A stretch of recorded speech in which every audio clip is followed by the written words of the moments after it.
जीवन की सच्चाई पता है आपको क्या है? जीवन में हमेशा एक दूसरे को समझने का प्रयत्न करो, परखने का नहीं। लोग बदलते नहीं हैं, बस फर्क इतना आ जाता है, या तो आप में उनकी दिलचस्पी खत्म हो जाती है या आपसे ज्यादा दिलचस्प उन्हें कोई और मिल जाता है। समय नहीं लगाना ये तय करने में कि आपको क्या करना है, वरना समय यह तय कर लेगा कि आपका क्या करना है। शिकायत वहाँ होती है जहाँ विश्वास ना हो। जब आपको यह एहसास हो जाए कि आप किसी की जिंदगी में सिवाय बोझ के और कुछ नहीं है, तो आपको खामोशी से उसकी जिंदगी से निकल जाना चाहिए, क्योंकि प्रेम जुदाई बर्दाश्त कर सकता है लेकिन बेइज्जती नहीं। अनुभव कहता है मेहनत आदत बन जाए तो कामयाबी मंजिल बन जाती है। सबसे ज्यादा दुखी अपनों का पराया होना होता है।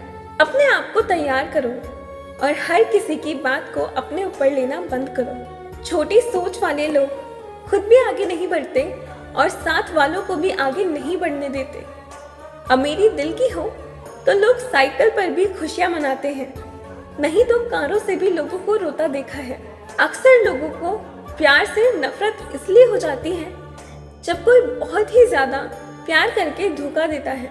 गुजर गया वो वक्त जब हमें जरूरत थी तुम्हारी, अब जिंदगी भी बन जाओ तो भी स्वीकार नहीं करेंगे। कांच के जैसा होता है भरोसा, जितना भी संभालो आखिर में टूट जाता है। इंसान इंसान का रास्ता काटता है, बिल्लियां तो यूं ही बदनाम है। प्रेम हो या नफरत हिसाब से करो, बेहिसाब करोगे तो तकलीफ होगी ही। कोई विश्वास तोड़े तो दिल से उसका धन्यवाद करो, क्योंकि वही लोग सिखाते हैं विश्वास सोच समझ कर करो। कभी आंसू मत देना उनकी आंखों में जिन्होंने खुद हार कर तुमको जिताया हो। लोगों को संतुष्ट करते करते तुम्हारी जिंदगी बीत जाएगी, लेकिन तुम उन्हें संतुष्ट नहीं कर पाओगे। इसलिए अपने लिए, अपनी खुशियों के लिए जीना शुरू करो। किसी के पीछे भागकर अपनी वैल्यू कम मत करो। जो आपका होगा वो कहीं नहीं जाएगा। जो रास्ता तुम्हारा नहीं है वो मंजिल भी तुम्हारी नहीं। रिश्ता रखना हो तो अच्छी बातें करते रहा करो और खत्म करना हो तो सच्चाई बताते रहा करो। कभी कभी नए लोग पुराने से ज्यादा वफादार मिल जाते हैं। आजकल के इंसान दिल से नहीं जरूरत से रिश्ता बनाते हैं। लोगों ने कुछ दिया तो सुनाया भी, बहुत कुछ है। ईश्वर एक तेरा ही दर है जहाँ कभी ताना नहीं मिला। असफलता में कुछ गलत नहीं है, लेकिन सफलता के लिए कोशिश ना करना जरूर गलत है। जिंदगी को समझना बहुत मुश्किल है। कोई सपनों की खातिर अपनों से दूर रहता है तो कोई अपनों की खातिर सपनों से दूर रहता है। ना फिसलो इस उम्मीद में कि कोई तुम्हें उठा लेगा। सोचकर मत डूबो कि तुम्हें कोई बचा लेगा। देखकर तुम्हें मुसीबत में तो हर कोई मजा लेगा। अपना गम इसलिए सोच समझकर बांटना चाहिए। दुनिया में हमदर्द कम और सिर दर्द ज्यादा मिलते हैं। अगर हालातों पर आपकी पकड़ मजबूत है तो जहर उगलने वाला भी आपका कुछ उखाड़ नहीं सकता। इंसान नीचे बैठा दौलत गिनता है, कल इतनी थी आज इतनी बढ़ गई है।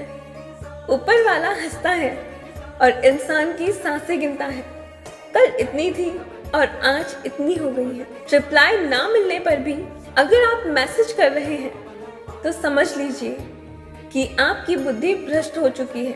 सवाल करने वाले तो बहुत मिलते हैं, लेकिन बिना सवाल किए ख्याल रखने वाले नसीब से मिलते हैं। जो आपके शब्दों का मूल्य नहीं समझता उसके सामने मौन रहना ही बेहतर है।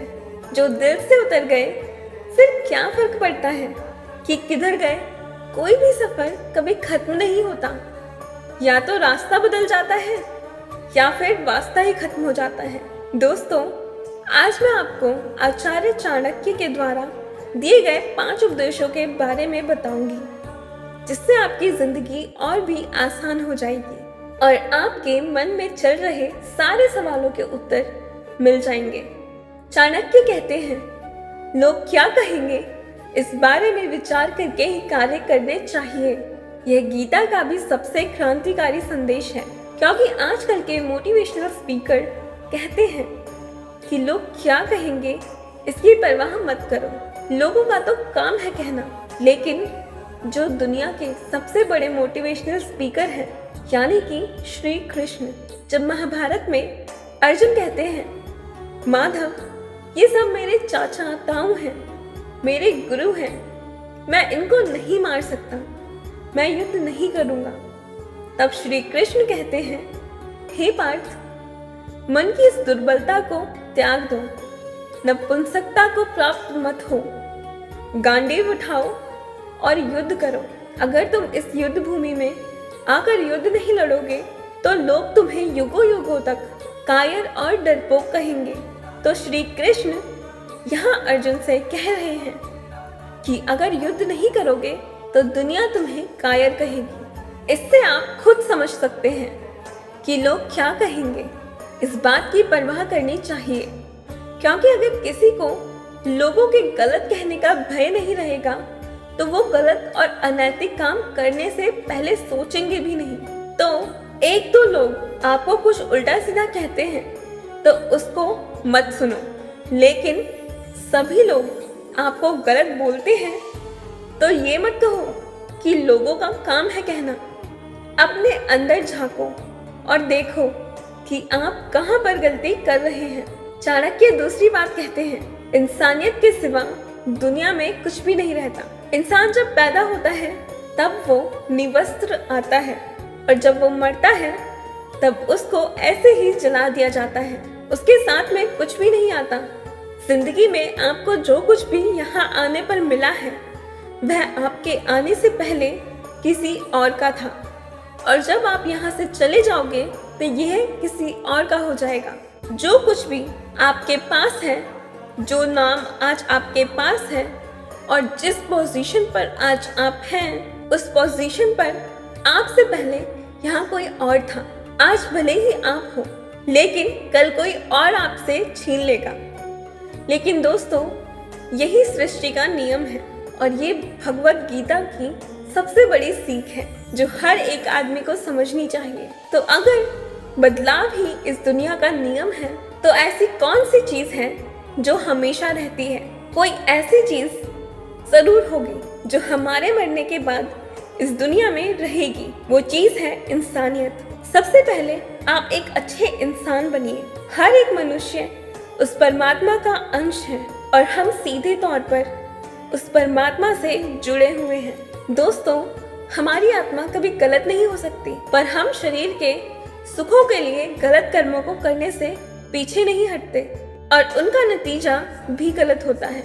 आज हमारे पास जो कुछ भी है, चाहे हमारा प्यार हो, कोई रिश्ता, पैसा या फिर नाम हो, वो सब हमसे एक ना एक दिन छिन जाएगा। यही सृष्टि का नियम है। जो कल किसी और का था आज आपका है, वो आने वाले दिनों में किसी और का हो जाएगा। इसलिए किसी भी चीज का अहंकार ना करें और हर एक व्यक्ति के साथ आदर के साथ पेश आए। चाणक्य तीसरी बात कहते हैं कि कर्म करो और फल की इच्छा मत करो। मनुष्य कर्मों के बंधन से बंधा हुआ है। हम एक क्षण भी बिना कर्म किए नहीं रह सकते। जब हम सोते हैं तब भी हमारा मन काम करता है।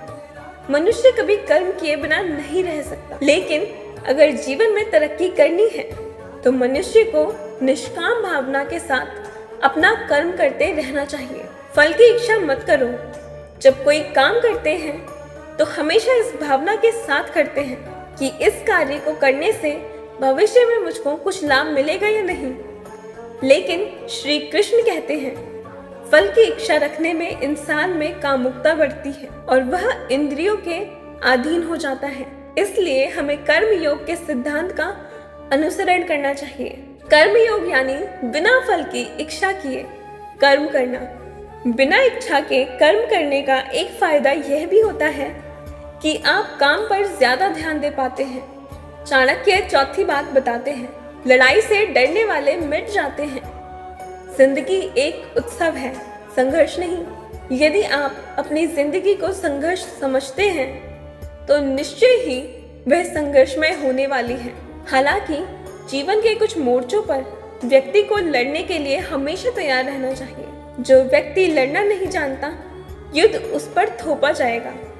या उसको सबसे पहले मारा जाएगा। उसी के जीवन में संघर्ष भी होगा। महाभारत के पांडवों को यह बात श्री कृष्ण ने अच्छे से सिखाई थी। पांडव अपने बंधु और भाइयों से लड़ना नहीं चाहते थे, लेकिन श्री कृष्ण ने समझाया, जब किसी मसले का हल शांतिपूर्ण किसी तरीके से नहीं होता तो फिर युद्ध ही एकमात्र विकल्प बचता है। कायर लोग युद्ध से पीछे हटते हैं, इसलिए कुछ चीज को हासिल करने के लिए कई बार युद्ध करना पड़ता है। अपने अधिकारों के लिए कई बार लड़ना पड़ता है। चाणक्य 5वीं बात कहते हैं, काम, क्रोध और लोभ नरक के 3 द्वार हैं। जब मनुष्य अपने कर्मों के फल की इच्छा रखता है तो उसके मन में काम की उत्पत्ति होती है। ये काम ही मनुष्य का सबसे बड़ा दुश्मन है। मनुष्य चाहे अपनी कामनाओं की पूर्ति का कितना ही प्रयास क्यों ना कर ले, परंतु वह कभी काम को संतुष्ट नहीं कर पाएगा। और जब कामनाओं की पूर्ति नहीं होती तब क्रोध पैदा होता है, और क्रोध के आवेग में आकर मनुष्य कई गलतियां करता है जो उसे और नीचे ढकेल देती हैं। काम की उत्पत्ति का एक कारण लोभ भी है, क्योंकि मनुष्य अगर उतने से ही संतोष कर ले जितना उसके पास है, अगर वो अपनी इच्छाओं को कम कर दे तो अपने शत्रु काम पर विजय पा सकता है। इसलिए सबसे पहले तो जीवन में संतोष रखना चाहिए। सांसारिक सुखों की इच्छा को त्याग दो, क्योंकि उनसे मिलने वाला सुख बहुत ही कम होता है, जो कभी व्यक्ति को तृप्त नहीं कर पाता। इंद्रियां और मन ही काम का जन्म स्थल है, इसलिए अगर काम रूपी दुश्मन को हराना है तो अपनी इंद्रियों को वश में करना सीखो और उन्हें भगवान में लगाओ। एक समय की बात है, अफ्रीका महाद्वीप में हीरो की कई खानों की खोज हो चुकी थी, जहां से बहुतायत में हीरे प्राप्त हुए थे। वहां के एक गांव में रहने वाला किसान अक्सर उन लोगों की कहानियां सुना करता था जिन्होंने हीरो की खान खोजकर अच्छे पैसे कमाए थे और अमीर बन गए थे। वह भी हीरे की खान खोजकर अमीर बनना चाहता था। एक दिन अमीर बनने के सपने को साकार करने के लिए उसने अपना खेत बेच दिया और हीरो की खान की खोज में निकल पड़ा। अफ्रीका के लगभग सभी स्थान छान मारने के बाद भी हीरो का कुछ भी पता ना चला। समय गुजरने के साथ उसका मनोबल गिरने लगा। उसका अमीर बनने का सपना टूटता दिखाई देने लगा। वह इतना हताश हो गया कि उसके जीने की तमन्ना ही समाप्त हो गई और एक दिन उसने नदी में कूदकर अपनी जान दे दी। इस दौरान दूसरा किसान, जिसने पहले किसान से उसका खेत खरीदा था, एक दिन उसी खेत के मध्य बहती छोटी सी नदी पर गया। उस नदी के पानी में से इंद्रधनुषी प्रकाश फूटता हुआ दिखाई दिया। उसने देखा तो पाया नदी के किनारे एक पत्थर पर सूर्य की किरणें पड़ने से वह चमक रहा था। किसान ने झुककर वह पत्थर उठा लिया और घर ले आया। वह खूबसूरत पत्थर था। उसने सोचा ये सजावट के काम आएगा और उसने उसे घर पर ही सजा लिया। कई दिनों तक वह पत्थर उसके घर पर ही सजा रहा। एक दिन उसके घर पर एक मित्र आया। जब उसने वह पत्थर देखा तो हैरान रह गया। उसने किसान से पूछा, मित्र, तुम इस पत्थर की कीमत जानते हो? किसान ने जवाब दिया, नहीं, मेरे ख्याल से ये हीरा है, शायद अब तक खोजे गए हीरो में सबसे बड़ा हीरा है। किसान के लिए इस बात पर यकीन करना मुश्किल था। उसने अपने मित्र को बताया कि उसे ये पत्थर अपने खेत की नदी के किनारे मिला है। वहाँ ऐसे और भी पत्थर हो सकते हैं। दोनों खेत पहुँचे और वहाँ जाकर उन्हें कुछ पत्थर के नमूने और मिले, जिन्हें उन्होंने चुन लिया। फिर उन्हें जांच के लिए भेज दिया। जब रिपोर्ट आई तो किसान के मित्र की बात सच निकली। वह पत्थर हीरे ही थे। उसके खेत में हीरो का भंडार था। वह उस समय की खोजी गई सबसे कीमती हीरो की खदान थी। दूसरा किसान उस खदान की वजह से मालामाल हो गया, जबकि पहला किसान दर दर भटकता रहा और अंत में जान दे दी। जबकि हीरो की खान उसके अपने खेत में कदमों तले थी। इस कहानी में हीरे पहले किसान के कदमों तले थे, लेकिन वह पहचान नहीं पाया और उसकी खोज में भटकता रहा। ठीक वैसे ही हम भी सफलता प्राप्ति के लिए अच्छे अवसरों की तलाश में रहते हैं। हम उन अवसरों को पहचान नहीं पाते या पहचान कर भी महत्व नहीं देते जो हमारे आसपास ही छुपे हुए हैं। अगर जीवन में सफल होना है तो आवश्यकता है दिमागी परख से उन अवसरों को पहचानने की और धैर्य से उन पर कार्य करने की। सफलता निश्चित है। तो आज की वीडियो में इतना ही। मिलते हैं अगली वीडियो में। तब तक के लिए खुश रहिए, ध्यान रखिए, स्वस्थ रहिए। नमस्कार।